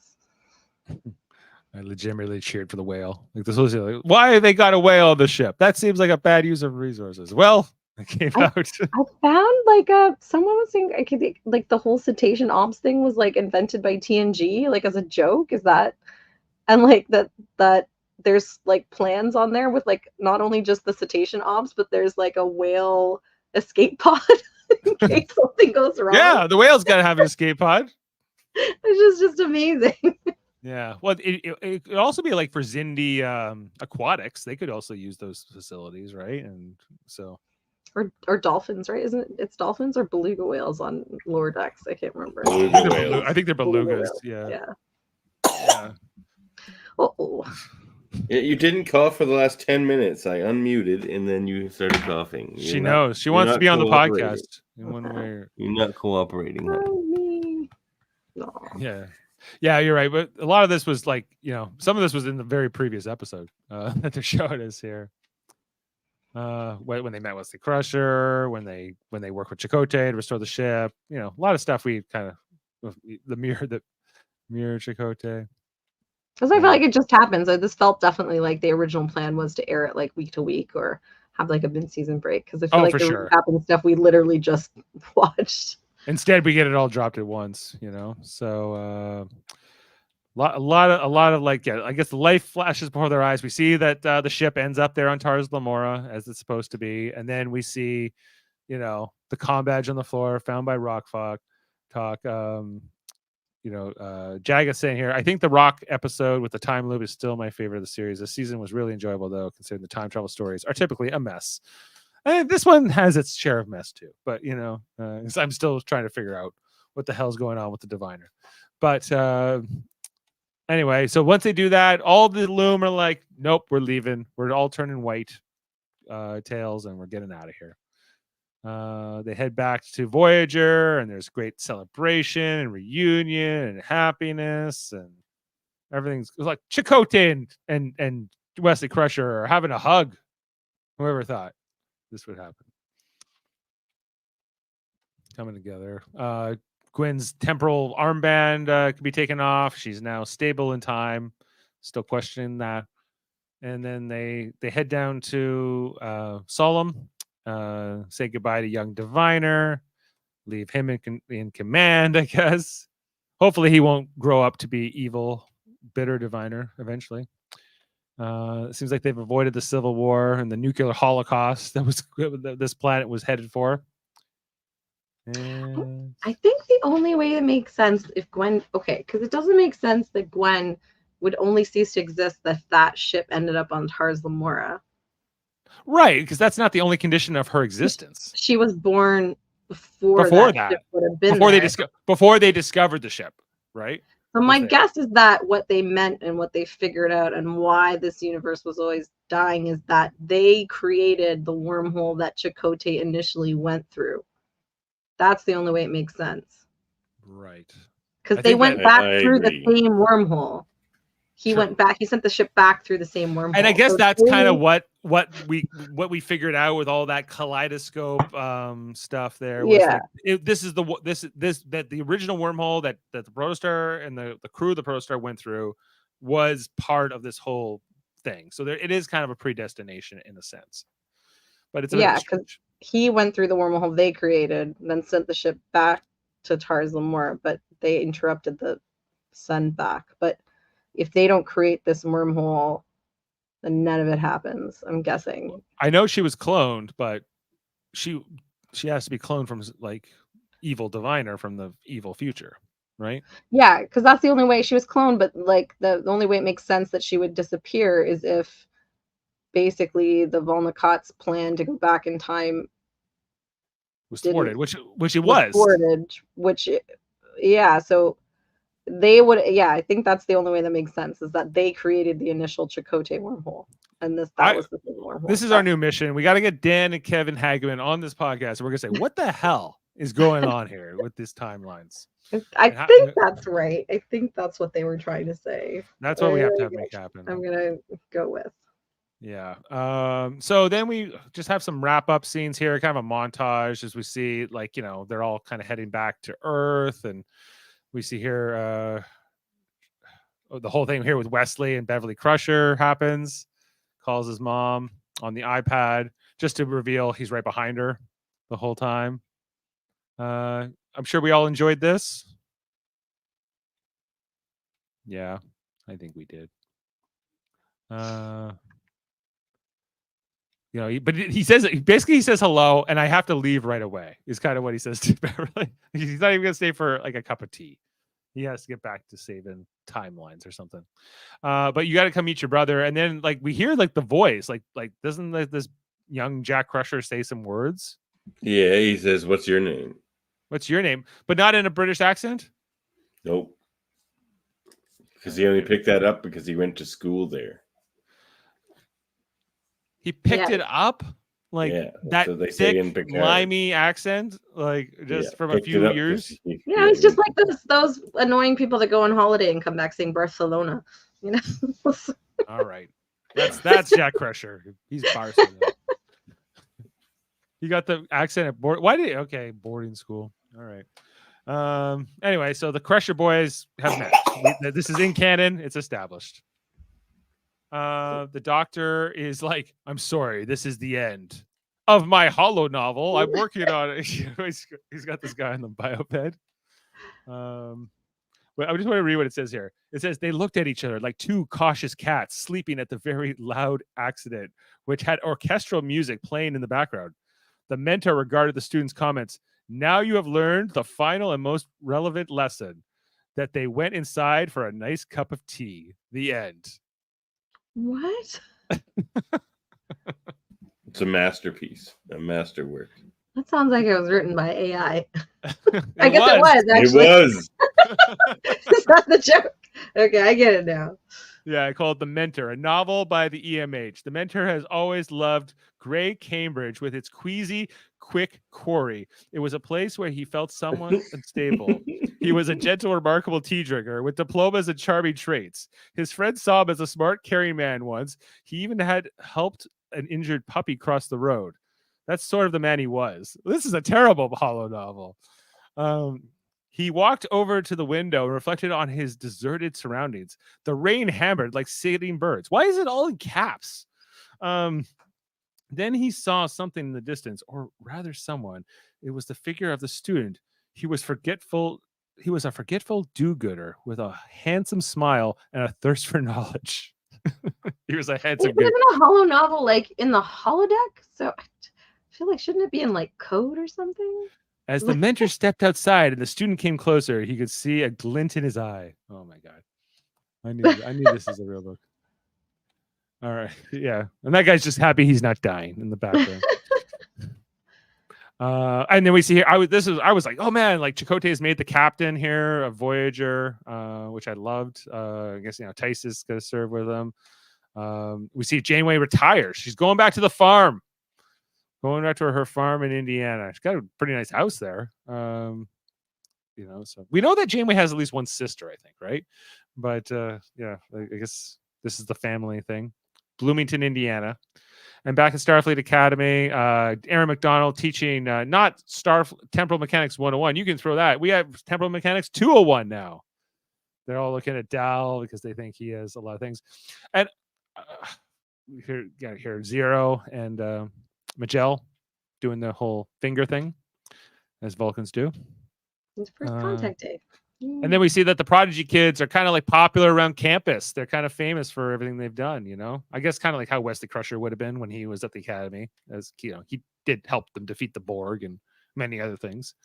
But I guess they're all cadets here. I still don't understand why Gwen's wearing this different outfit.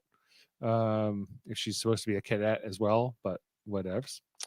And then the attack on Mars is shown here on the breaking news on a first contact day, no less. How happy is it? Yeah, it's sad. So then we go back to Janeway like 10 seconds later. She's planting a interesting looking flower in her garden. I like it. Yes, thank you, Jack. Yes. Is that an Earth flower, Davan, or is that an alien flower? I'm thinking alien flower. Yeah, I think it too. Jack said, "I wish they would forget this Mars crap." Or basically, thank you. Exactly. Yeah, just pretend timey-wimey. It's now erased from existence. No, we can't do it. We can't do it. It happened. Like even it's canon. We can't start picking and choosing. Then it's Highlander. Then we're doomed. Okay, so Chakotay shows up.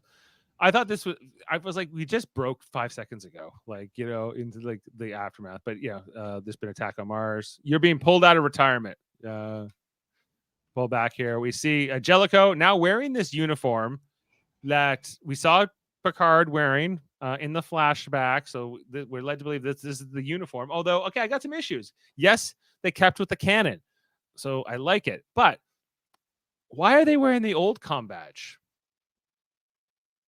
The reason is because Star Trek Picard chose to do that. But I just love that they're like, we have no ships, Janeway. We don't have time. We don't have ships for anything, but we do have time to redesign our entire fleet's outfits. That is very important. We had time for new uniforms. For new uniforms, everyone. Only comm badges for half the ships, though. Only combat troops for half the ships. Anyway, so Jellicoe says, well, after this attack, I told Picard he couldn't have his fleet anymore. He didn't like that, and we're stopping with exploration. And Janeway's like, we can't stop exploring space. What are you talking about? But Jellicoe's like, yeah, we have to. For reasons.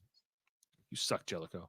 Need Dow back there to be like, this is what Starfleet raised a bunch of bitter old men that give up. Yeah, exactly. But so then all of them get pulled out of school here by Janeway and Chakotay and the Doctor, where they are presented with this ship, the USS Prodigy, a Protostar class ship, but a different ship, which apparently was already being built, but they were going to build a whole fleet of these, but apparently Jellicoe doesn't like the idea of that either. No room for that stuff.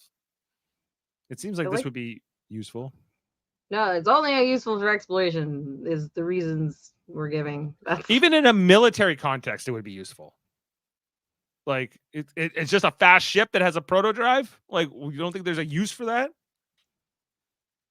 It's a bit of a sloppy ending, but they wanted to give them a ship.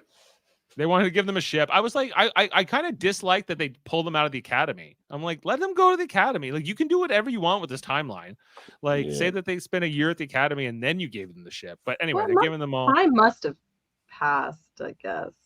Sometime. Yeah, there has to be a sometime here. We don't, like, from the attack on Mars, enough time to change the uniforms, right? And then they get pips. They're all ensigns, so they're all the same rank, I guess. As they head off. I just realized I had the thought. I was like, somewhere Harry Kim is like, what the hell? Yeah, Harry Kim is not happy about any of this. But they're given the ship, and they it's identical to the old Protostar. The command hologram they got should have been Harry Kim. Yeah, I know a lot about being an ensign. They get the emergency Harry Kim program. But of course, hologram Janeway here going to go along with them as, a guide to just do generic exploration. Is that what their mission is going to be? And we see that the captain's chair has been replaced with 2 chairs, kind of reminiscent to how Voyager had 2 chairs. One for the captain, one for the first officer. I bet Birdman's like, where was my chair when we built the original Protostar? No chair for Birdman. Anyway, this is where we see the scene that was alluded to many episodes ago, where he said, I was wrong about being in command. This chair was meant for you, Dal. Gwyn. And so we got a kind of a flash forward. And then finally, we got new uniforms, everybody. That's what happens in a crisis. New uniforms. Remember, like, my biggest thing is like, can we get them some uniforms with some color? Like, we got Rock Talk with the blue on now. Jenkins in gold. So is Murph for security. I love that Murph has so cute. Yeah, he hasn't worn any clothes really, except when he was singing like crooner songs and stuff like that. Oh my gosh, but actually, I do like these uniforms. I think they're pretty neat. And we see, Dallas the XO. Gwyn is the captain, and they're going for it. I don't see I guess we see here. I always want to call her T'Lyn. It's not T'Lyn. Majel. She's wearing red, and I can't tell what color Zero uniform is supposed to be here. But even hologram Janeway's got the red on too. Anyway. Did we see Zero in their uniform? Or Zero, not really, no. But we see that Zero's sort of here at the forward station. I think it's meant to be a gold uniform, but I can't really tell. Anyway, they're going off into their new adventures with the USS Prodigy now. And that's it. And will we get a 3rd season? Who knows? But that was all of it. Norman says, I bought Dal giving Gwyn the captaincy. That was a good touch. Yeah, I buy it too. Although I feel like they're almost like co-captains, in some ways. Like, especially since they're the exact same rank. Norman saying Admiral Jellicoe was the one who got Picard to resign, huh? It was not Admiral Clancy. It was probably a combination. He's like, all these admirals suck. Why do I want to be one? I'm going back to the vineyard. Damn, admirals. 3rd season. We want a 3rd season is what is being called for. Yeah, like especially now that they've kind of moved past this diviner storyline and all of that, and like they can do whatever they want with them now. You know, that's all been established. I hope that there is more. You know, I don't know what it's going to take, but it doesn't feel like that's going to happen. You know, especially with how they released this season. Like, you know, Jane's like, I will watch it, but where am I going to watch this and when? And like, you know, as far as like in Canada, like it's very hard to get access to this. In the States, it all dropped on Netflix on one day. So if you're in the States, it's there, but you know, you can get a VPN and whatever if you want to watch, you know, the American Netflix and get it there. But a lot of people aren't going to do that. And there's a lot of people even in this Live Long and podcast, you know, group here who have not seen the season at all. I have no idea what's going on. I've never seen any of it, and you know, maybe never will. But you know, I think that they're really missing out because there's some important stuff here that gets established. I really enjoyed that. You know, like I think that this could you do a live action version? Maybe, like, I don't know. Was Rock Talk too impractical? Is Murph too impractical? Maybe, yeah, probably, but you know, I don't know. I'm kind of, if this is the end of them, you know, they had a nice finale, but I'm just a little sad because there's nothing coming in that timeline because I only have Strange New Worlds, right? And then I guess maybe Lower Decks is a little further ahead in time, right? Or no? behind. They're about a year behind. Oh, okay, yeah. So I'm like, I kind of was hoping that at least maybe we could see a little cameos of them somewhere, kind of. Right, but they could cross over. You could easily have like the Cerritos and the Prodigy meet up at some point. You know, and I have a hope crossover. so. That would be nice. Like you could do it. You could do it in the Lower Decks animation style. It would be kind of interesting to see Rock Talk show up in that version. You know, in that kind of animation. I like that idea. Yeah. So we'll see. Maybe that's something we'll get. All right. Well, now that we've talked about all 20 of these episodes over many hours of podcasting, 4 installments here, let's get into our ratings. I don't think we're gonna have any facts, but let us know in the comments if there's something we should know. All right, let's put the numbers up. Murphy gave me scores. So Murphy's ratings are 10. Of course. 9, 10, and 10. He didn't even watch them. He said he did. All right. Okay, so like I mentioned, I thought Ascension Part 2 was pretty exciting. I really like after that episode, I was really excited to keep going. So I feel like I got to give that like a 9. It was good. Brink, that's the one. Sorry, I know we just talked about it. What happened in Brink? That's a good question. Brink was the one with that, like where they had to like go into their civvies and they get right. the loom inside of that thing and I think the loom was in touch of no, that's before that. They have to break Wesley. They have to break Wesley and and her dad out of jail or whatever. That episode was good too. Like I'd give that a 9 as well. Like they're all about 9s for me. Like I don't know if any one of these is better. Like I guess the finale was. I was almost crying at the end. Like I was kind of getting emotional at the end. So if you can do that, I think you've earned a 10 for the finale. So I'll give Ouroboros Part 2 a 10, just for nostalgia, pulling and stuff like that. All right, Davan, what are your scores for these 5 episodes? 8, 8, 9, 9, 10. All right. 8, 8, 9, 9, 10. And Jessica? I say like 9, and then the next 2 are like 8, 8, and then 10, 10, 10. Like 10. Yeah, no, the last or part 1 and 2 are 10, 10. They're both 10s. Okay, so like they wrapped it all up, and I like So you can't not give 10 to a cetacean off speakies. That's true. Okay, so well, obviously we all gave the finale a 10, so that's a 10. So that's definitely maybe the highest rated episode now, aside from the finale of season 1, which we also, I guess, the mid-season we all liked All the World's a Stage. That also got a 10 back then, and it was also the finale of season 1 we really loved as well. So like overall for season 2 we're averaging an 8.0. For season 1 we averaged an 8.1, so we kind of liked season 1 a little bit more. Take that for what it is. I actually kind of think this was better, but it's, those were the ratings we gave out at the time. I don't, because there was more variety in season 1. This season was just Ascensia, and like that whole storyline again and again and again.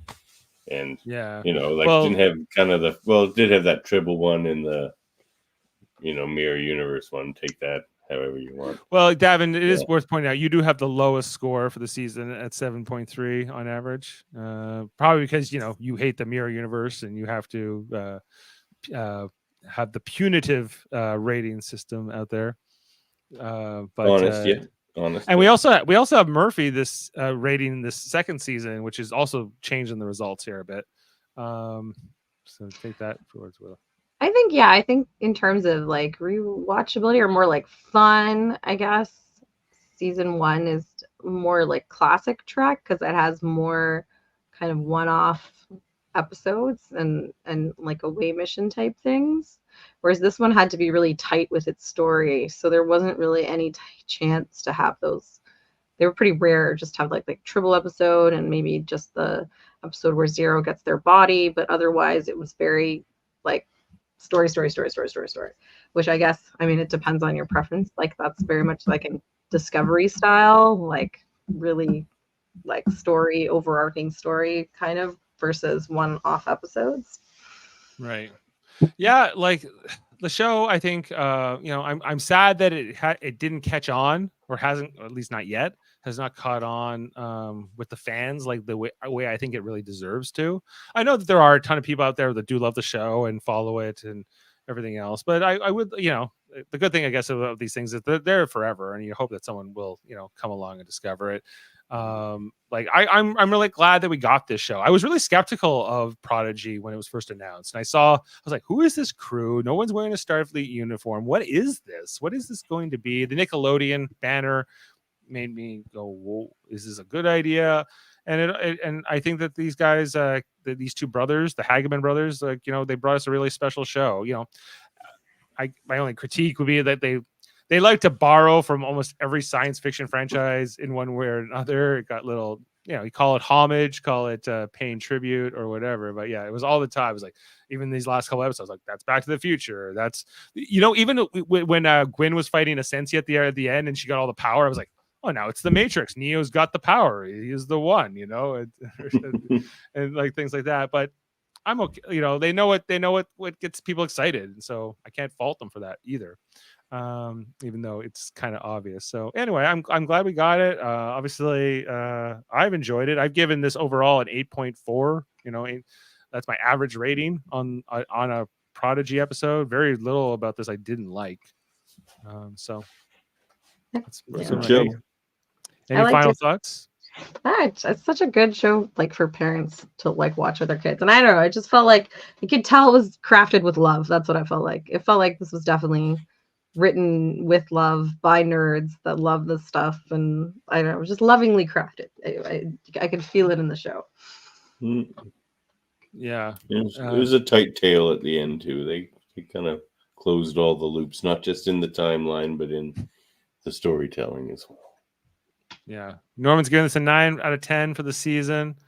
The Doctor has seen the Cerritos in action, so maybe we'll see something there eventually. And Harry Kim meets Murph blowing raspberries with a pip. With the same rank. It would be better if Murph was like outranked Harry Kim. Oh my god, that would be. Harry's aren't even pips. It's just delicious street corn. Street corn. It happens all the time. Oh. All right. Well, I guess we'll let Ursula go to bed, and we'll close out. Yeah, for the evening. Really enjoyed it. Thanks for being with us. Thanks for the marathon that we went through here in this month, trying to cover all 20 of these episodes in a few podcasts. And thanks for everybody with the live comments. And leave comments afterwards. Let us know what you thought about the season, about our coverage, and if anything else comes out. And if there ever is more Star Trek Prodigy, there may or may not be. If this is the end, thank you. If there is, we'll be back and we'll be talking more about it. So until next time, I think we'll let's free the chicken from the coop as we head out here. Everybody, live long and podcast. And thanks to Jessica and Davan as well. for everything, and not so much for Murphy. You're dead to us, Murphy. As we used to say back on the farm, let's free the chicken from the coop. See you next time. Beam up some Star Trek content with Live Long and Podcast. Tune in to X-Rated, the X-Men animated review show. Artistic interviews with graphic histories. A roundtable movie discussion with Hey, did you see this one? And movie reviews with Hold Up, a movie podcast. And while you're at it, spin a few records with Eamon on Track. Watch us duke it out on trivial debates. And let's chat about TV with the Super Mater Brothers.